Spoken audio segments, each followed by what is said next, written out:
అందరికీ నమస్తే. Welcome to Karthik పరిచయాలు. మన ఆరోగ్యం మన చేతుల్లోనే ఉంటుంది. మనం ఆరోగ్యంగా ఉండాలంటే ఈ 4 కంపల్సరీ పాటించాలి. అవేంటో చెప్తాను. ఫస్ట్, ఫోన్ వాడడం ఎక్కువ బంద్ చేయాలి. డైలీ 1.5 అవర్ 2 అవర్స్ మ్యాక్సిమం, అంతకంటే ఎక్కువ ఫోన్ యూజ్ చేయకూడదు. సెకండ్, మనం తినడానికే పుట్టినట్టు కాకుండా లిమిట్గా పద్ధతిగా ఎంత తినాలో అంత తిని ఉంటే సరిపోతుంది. అలాగే థర్డ్ వచ్చేసి వాటర్ అనేది మెయిన్ ఇంపార్టెంట్. డైలీ మార్నింగ్ ఉదయాన్నే లేవగానే ఒక 500 ml వాటర్ తీసుకోవాలి.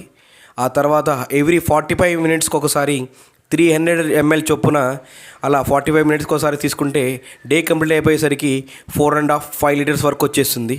అది ఆ తర్వాత మెయిన్గా ముఖ్యంగా నిద్ర అనేది 7 గంటల నుంచి 8 గంటల వరకు కంపల్సరీ నిద్ర ఉండాలి. అలా ఉంటే ఎలాంటి రోగాలు రావు. హాయిగా మన ఆరోగ్యం మన చేతుల్లో ఉంటుంది. కాబట్టి ఈ 4 అనేది కంపల్సరీ పాటించాలి.